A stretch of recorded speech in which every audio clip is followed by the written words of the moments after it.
સુપ્રભાત વિદ્યાર્થી મિત્રો, આજે આપણે પ્રકરણ 8 કરીશું રાશિઓની તુલના.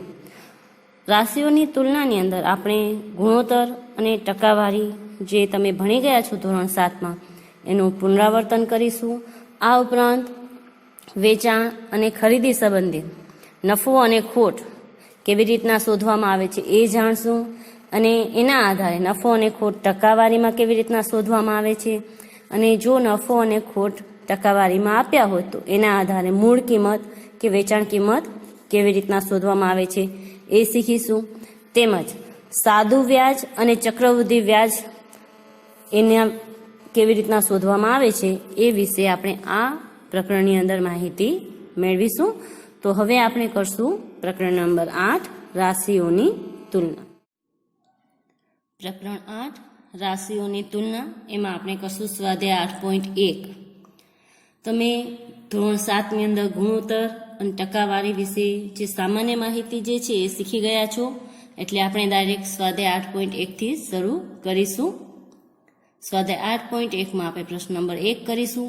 નીચે આપેલ સંખ્યાઓનો ગુણોત્તર શોધો. અહીં જે સંખ્યા આપેલી છે એનો આપણને ગુણોત્તર શોધવાનો છે. તો પેલો એનો દાખલો છે, સાયકલની ઝડપ 15 કિલોમીટર પ્રતિ કલાકે છે અને સ્કૂટરની ઝડપ 30 કિલોમીટર પ્રતિ કલાકે છે. તો આ બંનેનો જે ગુણોત્તર છે એ આપણને શોધવાનો છે. આ જે લાઈન કરી છે એને તમે પ્રતિ વાંચી શકો છો. 15 કિલોમીટર પ્રતિ કલાક અને 30 કિલોમીટર પ્રતિ કલાક. હવે આપણે એનો જવાબ લખીશું. આપણને ગુણોત્તર શોધવાનો છે તો આપણે લખશું કે સાયકલ અને સ્કૂટરની ઝડપનો ગુણોત્તર. હવે આનો આપણે ગુણોત્તર શોધવાનો છે તો સૌપ્રથમ સાયકલની જે ઝડપ છે એને આપણે ઉપર લખીશું અને જે સ્કૂટરની ઝડપ છે એને આપણે નીચે લખીશું આવી રીતના. હવે બંને જે છે કટ થાય તો કટ કરવાના, બંને 5 વડે કટ થશે અને 15 થી પણ કટ થશે. જો આવડે તો 15 એકા 15 ને 15 બે 30 ને 5 વડે કટ કરશો તો 5 તેરી 15 અને 5 6 30. પછી 3 અને 6 ને પણ પાછળથી તમારે કટ કરવા પડશે. આપણે કરશું 15 એકા 15, 15 બે 30. એટલે આનો આપણને જવાબ મળશે 1/2. એટલે આનો જે ગુણોત્તર છે એ આવશે 1/2. આ થયું એનો ગુણોત્તર. અહીં પણ તમે ગુણોત્તર છે આવી રીતના સૌપ્રથમ દર્શાવી શકો છો, 15 ગુણોત્તર 30. પછી એને તમે અપૂર્ણાંકમાં દર્શાવી અને કટ કરી અને પછી એનો જે જવાબ છે એ લખી શકો છો. હવે આપણે એનો બી કરીશું. પ્રશ્ન નંબર 1નો એમાં બી છે 5 મીટર અને 10 કિલોમીટર. આપણને જે ગુણોત્તર કરવાનો છે એ 5 મીટર અને 10 કિલોમીટરનો કરવાનો છે.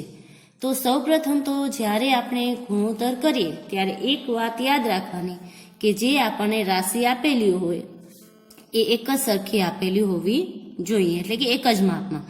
અહીં 5 આપેલા છે મીટરમાં અને 10 આપેલા છે કિલોમીટરમાં. તો જ્યારે આવી રીતના અલગ અલગ રાશિ આપેલી હોય અલગ અલગ માપમાં તો એનો ગુણોત્તર કાઢી શકાય નહીં. તો સૌપ્રથમ તો આપણે રાશિને એક સરખી કરવી પડે. કાં તો મીટરને આપણે કિલોમીટરમાં ફરાવવા પડે અથવા તો કિલોમીટરને મીટરમાં ફરાવવા પડે, અને પછી જ એનો જે ગુણોત્તર છે એ આપણે કાઢીએ. તો અહીં આપણે કિલોમીટર જે છે એને આપણે મીટરમાં ફરાવીશું. તો અહીં આપણે જવાબ લખીશું કે 1 કિલોમીટર બરાબર 1000 મીટર થાય. તો 10 કિલોમીટર બરાબર કેટલા મીટર થાય? તો 10,000 મીટર થાય. આ જે છે એ મીટરમાં આવી ગયા. હવે આ પણ મીટરમાં છે અને આ પણ મીટરમાં છે. તો હવે આપણે એનો ગુણોત્તર કરી શકીએ. તો હવે આપણે લખશું કે હવે 5 મીટર અને 10,000 મીટરનો ગુણોત્તર બરાબર 5 જેમ તમે 10,000 આવી રીતના કરી શકો છો. હવે આપણે એને અપૂર્ણાંકમાં લખશું. અપૂર્ણાંકમાં 5 ઉપર અને 10,000 નીચે. હવે આ જે છે એ 5 વડે કટ થશે. 5 એકા 5, 5 2 10, તો એની પાછળ આવી જશે 2000. એટલે આનો આપણને જવાબ મળ્યો 1/2000. એટલે આનો જે ગુણોત્તર છે એ થશે 1 ગુણોત્તર એને આવશે 2000. આવી રીતના આપણે લખી શકીએ છીએ. તો સૌપ્રથમ જો એક સરખી રાશિ ના આપેલી હોય, એટલે કે એક સરખું માપ ના આપેલું હોય, તો આપણે એક સરખું માપ કરવાનું અને પછી જ એનો ગુણોત્તર જે છે એ આપણને શોધવાનો હોય છે. હવે એમાં જે સી છે એ તમારે ગૃહ કાર્યમાં કરવાનો છે, જેમાં આપણને શોધવાનું છે ગુણોત્તર 50 પૈસા અને 5 રૂપિયાનો. એમાં જે 5 રૂપિયા છે એને તમારે સૌપ્રથમ પૈસામાં ફરાવવાના અને પછી એનો ગુણોત્તર શોધવાનો છે. ગુણોત્તરમાં આપણે બીજો એક દાખલો કરીશું. 3 સંખ્યાઓનો ગુણોત્તર 1/2/3 છે અને તેમના ત્રણેયનો સરવાળો 9000 છે, તો તે સંખ્યાઓ શોધો. તમને આવી જ રીતનો એક દાખલો પરીક્ષામાં પૂછાશે, પરંતુ એમાં જે આ નંબર છે અલગ અલગ હશે, તો તમારે જે એ આની પ્રેક્ટિસ કરી લેવાની છે. તો કેવી રીતના આપણે આ શોધશું? તો સૌપ્રથમ આપણે અહીં જવાબમાં કરીશું. 3 સંખ્યાનો ગુણોત્તર છે 1/2/3. તો આપણે એમ કરી કે ધારો કે એ 3 સંખ્યા 1x 2x અને 3x છે. હવે આ જે સંખ્યા છે આ છે. હવે એ ત્રણેયનો આપણે સરવાળો કરીએ તો આપણને મળે છે 9000. તો આપણે ત્રણેયનો સરવાળો કરીએ. 1x plus 2x plus 3x કરીએ તો આપણને મળે છે 9000. આ ત્રણેયનો આપણે સરવાળો કરશું એટલે 3 ને 2, 5 ને 1, 6x બરાબર આપણને મળશે 9000. હવે અહીં આપણે x ની કિંમત શોધવાની છે, એટલે 6 ને છે આપણે આ બાજુ લઈ જશું બરાબરની જમણી બાજુએ, અને એ x સાથે અહીં ગુણાકારમાં છે, આ બાજુ જશે એટલે ભાગાકારમાં આવશે. તો હવે આપણે લખીશું x બરાબર 9000 ભાગ્યા 6. 9000 ભાગ્યા આપણે 6 કરવાના, એટલે આપણને x ની કિંમત મળશે 6 એકા 6, 6 પચા 30. એટલે આપણને જે કિંમત મળી x ની એ 1500 મળી. આ જે કિંમત છે 1x ની મળી આપણને. તો પેલી જે સંખ્યા છે 1x એ થશે તમારી 1500. હવે આપણે જો 2x શોધીએ તો જે x ની કિંમત છે એને આપણે 2 વડે ગુણવા પડે. તો 1500 ગુણ્યા 2 કરીએ એટલે 2x આપણને મળશે 3000. એવી રીતના 3x ની કિંમત શોધીએ તો 1500 ગુણ્યા આપણે 3 કરીએ એટલે આપણને મળશે 4500. હવે આપણો જે જવાબ સાચો છે કે ખોટો છે એ આપણને જો ચેક કરવો હોય તો 1500 પ્લસ 3000 પ્લસ 4500 આપણે કરીએ તો આપણને જવાબ મળશે 9000. તો આમ આપણો જે જવાબ છે 1x બરાબર 1500 આવશે, 2x બરાબર 3000 આવશે અને 3x બરાબર 4500 આવશે. તો આ જ દાખલાની તમારે પ્રેક્ટિસ કરવાની છે. આવી જ રીતનો દાખલો જે છે તમારી પરીક્ષામાં પૂછાશે. આ જ પ્રકરણમાંથી બીજો એક પ્રશ્ન છે જે તમને ટકાવારીમાં દર્શાવવાનો છે. એવી રીતનો જે પ્રશ્ન છે તમારા બુક્સની અંદર નથી, તો એની પણ એક પ્રેક્ટિસ કરી લેજો કે શાળા દરમિયાન નેહાએ 75% પોતાનું ગૃહ કાર્ય પૂર્ણ કર્યું અને સ્નેહાએ 3/5 ભાગનું ગૃહ કાર્ય પૂર્ણ કર્યું હોય તો તેણે કેટલા ટકા વધુ ગૃહ કાર્ય કર્યું છે? તો કોણે કેટલા ટકા વધુ ગૃહ કાર્ય કર્યું છે? અહીં આપણને કીધું છે કે નેહાએ છે એ 75% ગૃહ કાર્ય પૂરું કર્યું છે, એટલે એનું ટકાવારીમાં આપેલું છે. જ્યારે સ્નેહાએ 3/5 ભાગનું, આ જે છે આપણને ટકાવારીમાં આપ્યું નથી, આપણે અપૂર્ણાંકમાં આપ્યું છે. અને આપણને જવાબ છે એ ટકાવારીમાં આપવાનો છે કે કોણે કેટલા ટકા વધુ ગૃહ કાર્ય કર્યું છે. તો નેહાનું જે છે એ તો ટકાવારીમાં આપ્યું છે. જે સ્નેહાનો અપૂર્ણાંક છે એને આપણે સૌપ્રથમ ટકાવારીમાં શોધવું પડશે અને એના પછી જ આપણે જવાબ કહી શકશું કે નેહાએ વધુ ગૃહ કાર્ય કર્યું છે કે સ્નેહાએ વધુ ગૃહ કાર્ય કર્યું છે. તો અહીં આપણે જવાબ લખશું નેહાએ કરેલ ગૃહ કાર્ય 75% છે અને સ્નેહાએ કરેલ ગૃહ કાર્ય 3/5 છે. તો સૌપ્રથમ સ્નેહાએ કરેલ કાર્યને ટકાવારીમાં ફેરવશું. જે અપૂર્ણાંકમાં આપેલું છે એને આપણે ટકાવારીમાં ફરાવવું. તો હવે ટકાવારીમાં ફરાવવું તો એને આપણે 100 વડે ગુણવું પડે. સ્નેહાએ કરેલ ગૃહ કાર્ય ટકાવારીમાં બરાબર 3/5 એને ગુણ્યા આપણને કરવાના હોય 100% કરીએ તો એ ટકાવારીમાં આવી જાય. દશાંશ સંખ્યા હોય એને પણ જો આપણે ટકાવારીમાં ફરાવ્યું તો એને પણ ગુણ્યા 100% કરવા પડે.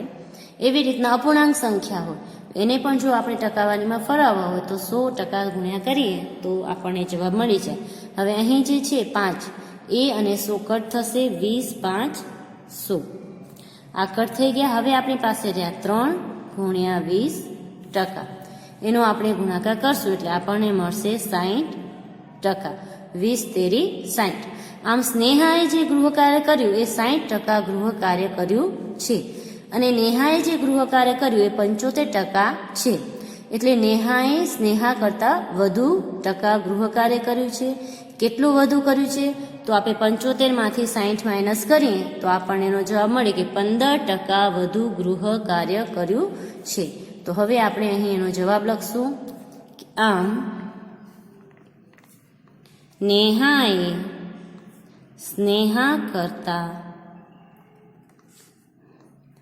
75 માઇનસ આપણે 60 કરશું એટલે આપણને મળશે 15% વધુ ગૃહ કાર્ય કરેલું છે.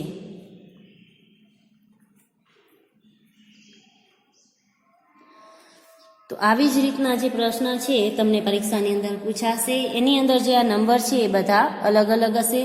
તો તમારે આ જ રીતથી એ દાખલાનો ઉકેલ મેળવવાનો છે. હવે આ પ્રકરણમાં આગળ વધતા પહેલા આપણે જે અમુક પોઈન્ટ છે એ જોઈ લઈએ કે અહીં હવે આગળ આપણને કરવાનું છે વળતર. વળતર એટલે શું? તો વળતર એટલે છાપેલી કિંમતમાંથી આપણે વેચાણ કિંમત માઇનસ કરીએ અને જે કિંમત ઓછી આપણે લઈએ છીએ એને કહેવામાં આવે છે વળતર. દાખલા તરીકે આ બુક્સની છાપેલી કિંમત હોય આ બુક્સની ઉપર એ 100 રૂપિયા હોય અને જો એની વેચાણ કિંમત 80 રૂપિયા હોય તો જે 20 રૂપિયા ઓછા લેવામાં આવે છે એને કહેવામાં આવે છે વળતર. વળતર એટલે છાપેલી કિંમતમાં આપેલી છૂટ. કે તમે જે છાપેલી કિંમત હોય એનાથી ઓછા પૈસા જો કોઈ તમારી પાસે લે થોડા ઘણા 5 રૂપિયા 10 રૂપિયા કે 15 રૂપિયા કે એવી રીતે તો એને કહેવામાં આવે છે વળતર. તમે ક્યારે પણ દુકાનમાં જાશો ડ્રેસ લેવા કે કપડાં લેવા કે તો એમાં પણ તમને કહેવામાં આવશે કે તમને આટલા ટકા અમે કમિશન આપશું. એટલે 10% હોય 5% હોય એ હંમેશા વળતર છે એ મોટા ભાગે ટકાવારીમાં જ આપવામાં આવે છે. અહીં કીધું છે કે જ્યારે ટકાવારી આપેલી હોય ત્યારે વળતર શોધી શકાય. વળતર કેવી રીતના શોધાય? તો છાપેલી કિંમત પર વળતરની ટકાવારી આપવામાં જે આવેલી હોય એના આપણે ટકા કાઢીએ તો આપણને વળતર મળે છે. દાખલા તરીકે તમે 1000નો ડ્રેસ લેવા ગયા તો 1000 ઉપર એ લોકો એમ કેમ તમને 10% ડિસ્કાઉન્ટ આપશું કે 10% વળતર આપશો તો તમને 1000 રૂપિયાએ 10% આપણે કરીએ તો આપણને 100 રૂપિયા વળતર મળે. એટલે કે તમારે એના 900 રૂપિયા ચૂકવવા પડે. તો વળતર જે છે એ છાપેલી કિંમત ઉપર જ આપવામાં આવે છે અને મોટા ભાગે ટકાવારીમાં જ આપવામાં આવે છે. બીજી એક વસ્તુ ત્રીજો પોઈન્ટ છે વસ્તુ ખરીદ્યા બાદ જે વધારાનો ખર્ચ થયો હોય એને મૂળ કિંમત સાથે જો જોડવામાં આવે તો જે કિંમત મળે એને પડતર કિંમત કહેવામાં આવે છે. એટલે કે આપણે વસ્તુ ખરીદી અને પછી એના ઉપર આપણે વધારાનો ખર્ચ કરીએ. દાખલા તરીકે તમે 2 વ્હીલર લીધું, હવે એની કિંમત તમારી 60 કે 70,000 થઈ. હવે એની અંદર તમે જે એક્સેસરીઝ એક્સ્ટ્રા એડ કરાવો એના જે તમે વધારાના 3,000 કે 4,000 ખર્ચો, તો એ 3 કે 4,000 છે એને વધારાનો ખર્ચ કહેવામાં આવે છે. તમે 70,000ની કે 60,000ની જે 2 વ્હીલર લીધી એને એની ખરીદ કિંમત કહેવામાં આવે છે. અને એની અંદર જે વધારાનો ખર્ચ હોય 3,000 કે 5,000 એ પ્લસ કરીને જે કિંમત થાય એને એ વસ્તુની પડતર કિંમત કહેવામાં આવે છે. પડતર કિંમત અથવા તો છાપેલી કિંમત. કોઈ પણ વસ્તુની છાપેલી કિંમત હોય એને પણ આપણે પડતર કિંમત એની કહી શકીએ છીએ.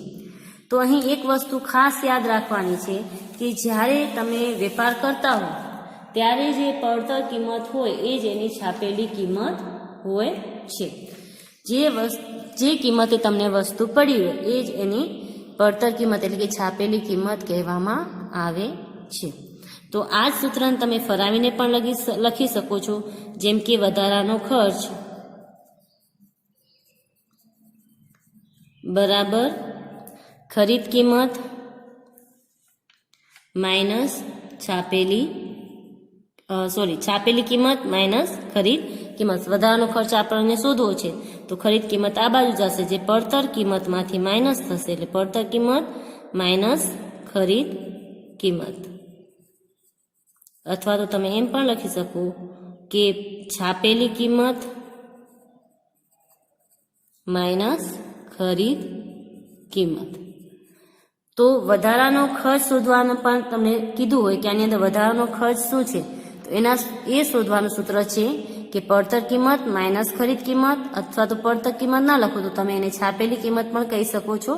છાપેલી કિંમત માઇનસ ખરીદ કિંમત તમે કરો તો તમને જે મળે છે એને કહેવામાં આવે છે વધારાનો ખર્ચ. તો આ થયું પડતર કિંમત, ખરીદ કિંમત અને વધારાના ખર્ચની સમજૂતી. હવે જો કોઈ પણ આપણે વસ્તુ લઈએ તો એ વસ્તુ ઉપર વેચાણ ઉપર અથવા તો ખરીદી ઉપર સરકાર દ્વારા જે છે એ ટેક્સ વસૂલ કરવામાં આવે છે. જે ટેક્સ વસૂલ કરવામાં આવે છે એને જીએસટી કહેવામાં આવે છે. બરાબર ને? હવે અહીં લખ્યું છે કે વસ્તુના વેચાણ પર સરકાર દ્વારા વસૂલવામાં આવતો કર એટલે કે વેચાણ કર, સેલ્સ ટેક્સ. સેલ્સ ટેક્સનો શોર્ટ ફોર્મ કરેલો છે અહીં એસટી. સેલ્સ ટેક્સ જેને કહેવામાં આવે છે વેચાણ કર, જે બિલની રકમ ઉપર ટકાવારીમાં ગણવામાં આવે છે, જેને આજે જીએસટી તરીકે આપણે ઓળખીએ છીએ. જેમ આપણને વળતર છે એ પણ છાપેલી કિંમત પર ગણવામાં આવે છે, એવી જ રીતના જીએસટી છે એ વસ્તુની જે કિંમત હોય છે છાપેલી એના ઉપર જ ગણવામાં આવે છે. એ પણ ટકાવારીમાં જ ગણવામાં આવે છે.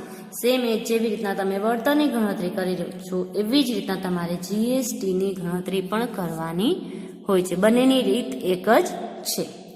પણ વળતરની તમે ટકાવારીમાં શોધી અને છાપેલી કિંમતમાંથી બાદ કરો છો, જ્યારે જીએસટી છે એની કિંમત શોધી અને જે કિંમત આપેલી એની અંદર તમારે એને પ્લસ કરવાનો હોય છે.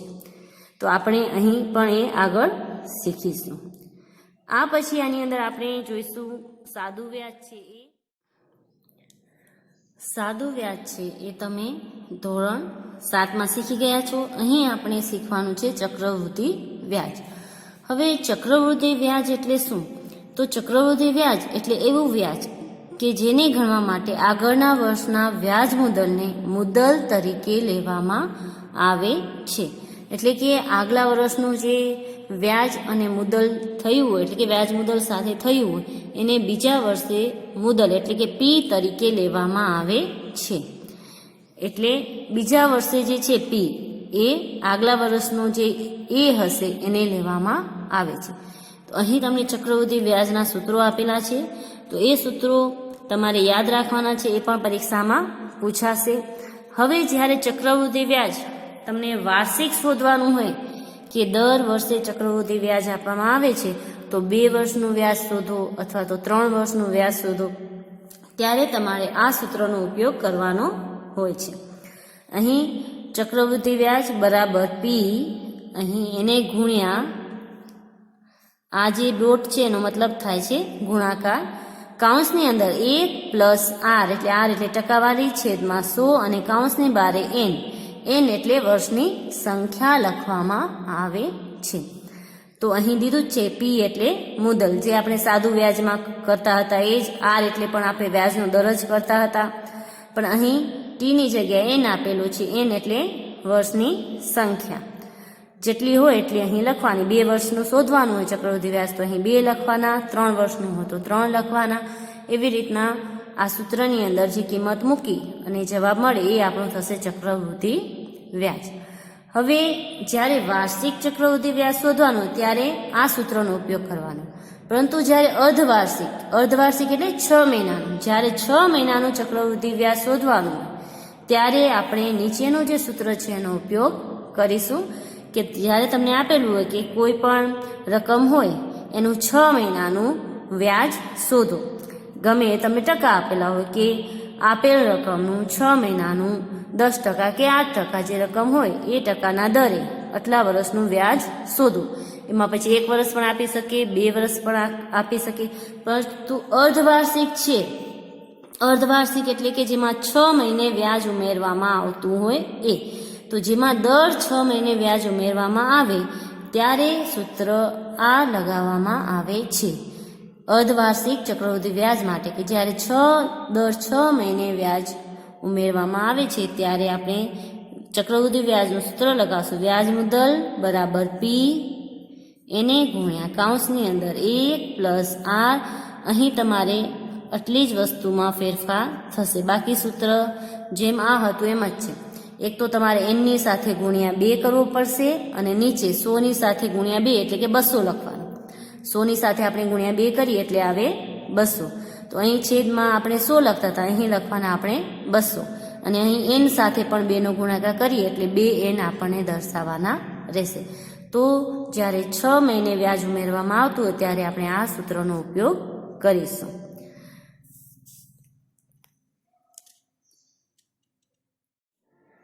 હવે આપણે પાના નંબર 121 ઉપર જે દાખલા આપેલા છે પ્રયત્ન કરો, એમાં જે પ્રશ્ન નંબર 1 છે એમાં એ, બી અને સી છે. તો હું તમને એ અને બી કરાવું છું, સી તમારે શોધવાનો છે. તો અહીં તમને વળતર જે આપેલું છે એના આધારે તમારે વેચાણ કિંમત શોધવાની છે કે એક દુકાનદાર 20% વળતર આપે છે તો નીચે આપેલી વસ્તુઓની વેચાણ કિંમત શું હશે. હવે અહીં દરેક વસ્તુની તમને છાપેલી કિંમત આપેલી છે. જો છાપેલી કિંમત આપેલી હોય, તમને વળતરનો દર આપેલો હોય, તો વસ્તુની વેચાણ કિંમત જે છે એ કેટલી થશે એ આપણે અહીં શોધીશું. અહીં આપણને જે ડ્રેસ છે એની છાપેલી કિંમત આપેલી છે 120. હવે એની ઉપર દુકાનદાર જે છે એ 20% વળતર આપે છે તો એની વેચાણ કિંમત શું થશે. તો સૌપ્રથમ આપણે છાપેલી કિંમત જે છે એના ઉપર 20% કેટલા થશે એ જોશું જવાબમાં. છાપેલી કિંમત આપણી છે ₹120. હવે એના ઉપર આપણને 20% વળતર છે તો વળતરનો દર બરાબર 20%.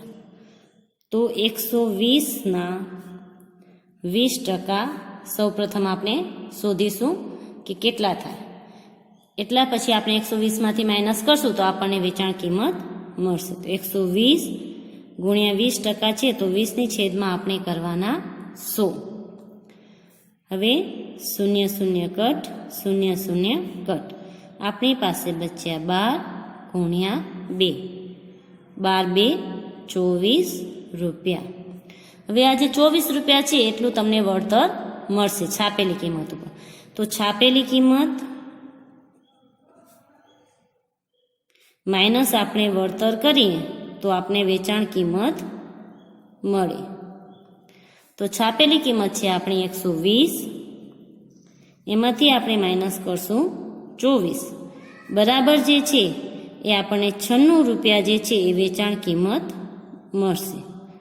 તો આવી રીતના તમે આપેલ જે કિંમત હોય છાપેલી એના આધારે તમે વળતરનો દર શોધી અને વેચાણ કિંમત જે છે એ તમે શોધી શકો છો. હજુ બીજો જે દાખલો છે બી એ પણ હું કરાવું છું, સી તમારે જાતે કરવાનો છે. અહીં આપણને એક બૂટની જોડીની છાપેલી કિંમત આપેલી છે 750 રૂપિયા અને વળતરનો દર એ જ આપેલો છે 20%. તો વેચાણ કિંમત આપણને શોધવાની છે. તો સેમ એઝ આપણે એવી જ રીતના કરીશું. છાપેલી કિંમત બરાબર ₹750, વળતરનો દર બરાબર 20%. તો આપણે 750ના 20% કરીશું, જે વળતરનો દર છે. તો વળતર કેટલું થશે એ આપણે અહીં શોધીશું. તો વળતર બરાબર 750 ગુણ્યા 20/100, 0 કટ 0 કટ, એટલે આપણને અહીં જવાબ મળશે 75 ગુણ્યા 2 બરાબર 150 રૂપિયા. હવે જે આ 150 રૂપિયા વળતર મળ્યું એ આપણને બાદ કરવાનું, જે છાપેલી કિંમત છે એમાંથી. તો આપણને વેચાણ કિંમત મળશે. તો આપણે લખશું વેચાણ કિંમત બરાબર છાપેલી કિંમત માઇનસ વળતર. છાપેલી કિંમત છે આપણે 750 રૂપિયા, વળતર છે આપણું 150 રૂપિયા, એટલે જે વેચાણ કિંમત આપણને મળી એ મળશે 600 રૂપિયા. આ થઈ આપણી વેચાણ કિંમત. તો આવી જ રીતનો દાખલો છે તમને પરીક્ષામાં પૂછાશે, તો એની તમારે પ્રેક્ટિસ કરવાની છે. હવે આપણે સ્વાધ્યાય 8.2 દાખલા નંબર 10 કરીશું કે મેં ₹5400 હેર ડ્રાયર ખરીદ્યું, જેમાં 18% જીએસટી લાગ્યો હતો. જીએસટી પહેલાંની કિંમત એની આપણને શોધવાની છે. જે આ કિંમત આપેલી છે એ જીએસટી સાથેની આપેલી છે અને જીએસટી છે આપણો 18%, એટલે 100 પ્લસ આપણે 18 કરીએ એટલે 118 જે ટકા છે એ 5400 છે. તો આપણે જીએસટી પહેલાંની કિંમત એટલે કે એની 100% જે કિંમત છે એ આપણને શોધવાની છે. તો હવે આપણે આનો જવાબ કરીશું. પ્રશ્ન તમારે લખી લેવાનો છે, હું જવાબ જ લખું છું. તો જવાબમાં આપણે લખશું કે હેર ડ્રાયરની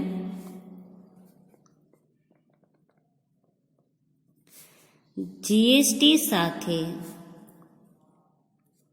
રકમ ₹5400 છે.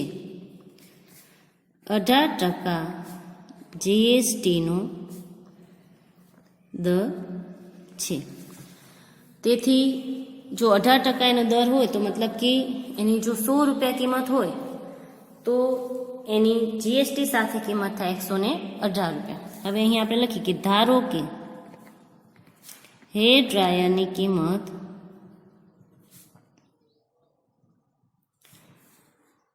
₹100 છે, જે મૂળ કિંમત છે એ. હવે એમાં 18% જીએસટી ઉમેરીએ તો તેની વેચાણ કિંમત જે છે એ આપણને મળશે 100 પ્લસ 18 બરાબર 118 રૂપિયા મળશે. હવે વેચાણ કિંમત જો આટલી હોય તો આપણી મૂળ કિંમત 100 રૂપિયા હોય. આપણી અહીં વેચાણ કિંમત છે 5400 જીએસટી સાથેની, તો એની મૂળ કિંમત કેટલી? તો આપણે ચોકડી ગુણાકાર કરીને કરી શકીએ છીએ વેચાણ કિંમત અને મૂળ કિંમત. અહીં લખી કે વેચાણ કિંમત છે જીએસટી સાથે. જો વેચાણ કિંમત એની 118 હોય તો મૂળ કિંમત હોય 100 રૂપિયા. તો અહીં વેચાણ કિંમત જો 5400 હોય તો મૂળ કિંમત કેટલી? હવે આપણે આમ ચોકડી ગુણાકાર કરીશું તો આપણને જે એની મૂળ કિંમત છે એ મળી રહેશે. તો 5400 ગુણ્યા આપણે કરશું 100 છેદમાં આપણે કરશું 118. હવે આ બેકી સંખ્યા છે તો તમે જો એને ઈચ્છો તો 2 વડે આપણે એને કટ કરી શકીએ છીએ, અને જો કટ ના કરવા હોય તો આ બંનેનો ગુણાકાર કરી અને એને આના વડે આપણે ભાગી પણ શકીએ છીએ. હવે હું આને કટ કરીશ તો અહીં આવશે 5 2 10 ને 5 9 18 આવી રીતના પણ હું એને કરી શકું છું। અને ના જો તમારે ના કરવું તો આ બેને ગુણાકાર કરીને ડાયરેક્ટ આનાથી આપણે ભાગી નાખશું તો પણ થઈ જશે 2700। એટલે હવે અહીંયા આપણે મળ્યા આ બંનેનો ગુણાકાર કરીશું 2700 ગુણ્યા 100 અહીં મળશે 59। હવે આનો ગુણાકાર કરશું તો 27,0,0,0,0 એને ભાગ્યા આપણને કરવાના છે 59। તો તમે સાઈડમાં અથવા તો રફ પેજ ઉપર એને ભાગાકાર કરી શકો છો।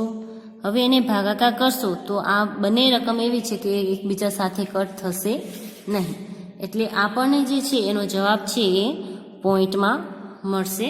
તો હું અહીં જવાબ લખી નાખું છું, તમારે ભાગાકાર કરી અને એનો જવાબ લખવાનો છે। પોઈન્ટ પછી આપણે બે રકમ સુધી લખીશું, પોઈન્ટ પછીની ત્રીજી રકમ આપણને લખવાની જરૂર નથી। તો બસ આ છે એનો જવાબ આવશે। પોઈન્ટ પછી હજુ પણ રકમ આવશે પરંતુ આપણે એ લખવાની જરૂર નથી। તો હેર ડ્રાયરની જે છાપેલી કિંમત છે એ આ હશે। તો આમ લખી શકીએ આપણે કે આમ હેર ડ્રાયરની છાપેલી કિંમત અથવા તો મૂળ કિંમત ₹4,576.27 હશે। આ થયો આપણો પ્રશ્ન નંબર 10નો જવાબ। હવે આપણે સ્વાધ્યાય 8.3નો પ્રશ્ન નંબર જે 11 છે એ કરીશું। એક પ્રયોગશાળામાં એક પ્રયોગમાં બેક્ટેરિયાની સંખ્યા પ્રતિ કલાક 2.5ના દરે વધતી હતી।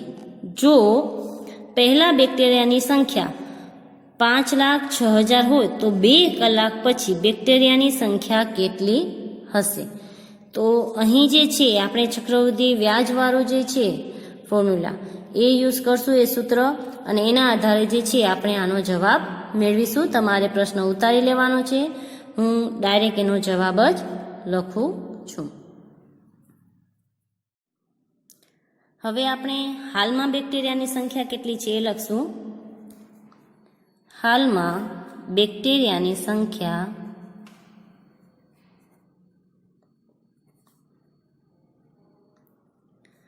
5,06,000 છે, આટલી હાલમાં છે।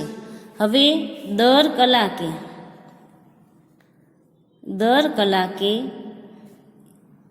2.5%ના દરે વધે છે। તો આપણને શોધવાની છે 2 કલાક પછી। તો આમ તો 2 કલાક પછી તેની સંખ્યા કેટલી હશે? તો અહીં આપણે પી તરીકે 5,06,000 લેશું, આર તરીકે જે આપણને દર આપેલો છે કે 2.5 એ 8% લેશું, અને એન તરીકે જે આપણને 2 કલાક આપેલા છે એ 2 કલાક। હવે અહીં જે આપણું સૂત્ર હતું વ્યાજ મુદ્દલવાળું એ જ, પણ અહીં આપણે વ્યાજ મુદ્દલ નથી શોધતા, આપણે શોધશું બેક્ટેરિયાની સંખ્યા 2 કલાક પછી। તો અહીં આપણે લખશું કે બેક્ટેરિયાની સંખ્યા 2 કલાક પછી બરાબર આપણે સૂત્ર લખીશું પી, પછી એને ગુણ્યા કૌંસની અંદર 1+8/100 અને અહીં આવશે n। હવે આપણે સૂત્રમાં દરેક જે આ છે એની કિંમત મૂકીશું। હવે આપણે અહીં લખીશું કે બેક્ટેરિયાની સંખ્યા બરાબર આપણે અહીં કરીશું પી બરાબર 5,06,000 કૌંસની અંદર 1+ટકામાં 2.5/100 અને અહીં બહાર જ્યાં એન લખવાનું છે ત્યાં આપણે લખશું 2 કલાકના 2। હવે 5,06,000 અહીં કૌંસની અંદર આપણે 100 ગુણ્યા 1 કરી એની અંદર આ પ્લસ કરી શકીએ છીએ। એનાથી પહેલાં આપણે જે આ પોઈન્ટ છે એ હટાવવો હોય તો અહીં 25 કરવા હોય તો અહીં આપણે નીચે 1000 મૂકી શકીએ। તો આપણે 1000 મૂકી દીધા, અહીં 2, હવે આપણે આને કટ કરવો હોય તો કરી શકીએ. 25 એકુ 25 અને 25 4 100 એટલે એની નીચે આવશે 40. એટલે આપણી પાસે જે રકમ મળી એ મળશે 1 પ્લસ કૌંસની અંદર 1/40. હવે આગળ આપણે આનો ગુણાકાર કરશું. 5,06,000 40 એકુ 40 ને 1 41/40. હવે અહીં કૌંસની બારે 2 છે એટલે આવા કૌંસ આપણે 2 વખત હમણાં એમ જ લખીએ. બીજી વખત આપણે હવે ગુણાકાર કરીને લખશું. 2 વખત કૌંસ, અહીં ગુણાકાર, કૌંસ ખોલી નાખશું આપણે અને 2 વખત એને લખી નાખશું. કેમ કે એની 2 ઘાત છે એટલે આપણે 2 વખત એને લખી શકીએ. હવે જેવી રીતના જે કટ થશે એને આપણે કટ કરશું. આ શૂન્ય ને આ શૂન્ય કટ, આ શૂન્ય ને આ શૂન્ય કટ. હવે અહીં 4 છે અને અહીં બેકી સંખ્યા છે તો આપણે એને કટ કરી શકીએ છીએ. 2 2 4. અહીં આપણે આને કટ કરશું તો 25 અને 30 આવશે. હજુ પણ આ 2 વડે કટ થશે તો અહીં 2 2 2 2 2 4 2 6 12 ને 2 50 100. હવે અહીં ઉપર આપણી પાસે છે 1265 ગુણ્યા 41 ગુણ્યા 41 અને નીચે આપણી પાસે છે 4. બાકીના જે છે એ બધા કટ થઈ ગયા છે. તો હવે આને તમારે આ 3 સંખ્યાનો ગુણાકાર કરવાનો અને પછી એનો જે જવાબ આવે એને 4 વડે ભાગાકાર કરવાનો છે. તો સૌપ્રથમ આપણે આ 3 સંખ્યાનો ગુણાકાર કરીશું. તો આપણને જવાબ મળશે 2 2 6 4 6 ને 4 6 ને 5. તો અહીં જે આપણે જવાબ મળ્યું 21,26,465 એને આપણે હવે 4 વડે ભાગાકાર કરવાનો છે. તમે રફ પેજમાં કરી શકો છો. હવે અહીં 5 છે એટલે આ સંખ્યા જે છે 4 વડે નિશેષ ભગાશે નહીં. એટલે અહીં જે છે એ પોઈન્ટની અંદર જવાબ આવશે તો તમારો જવાબ આવશે 5,31,616.25. હવે આવી રીતના પોઈન્ટ 25માં જવાબ આવે છે તો તમે અંદાજે આ રકમ જે છે એ લઈ શકો છો. કેમ કે અહીં પોઈન્ટ 25 છે. જો પોઈન્ટ 50થી વધુ હોય તો આની અંદર તમે 1 ઉમેરી શકો છો. તો આશરે જે બેક્ટેરિયાની સંખ્યા હશે 2 કલાક પછી આપણે લખી શકીએ કે આમ આશરે 2 કલાક પછી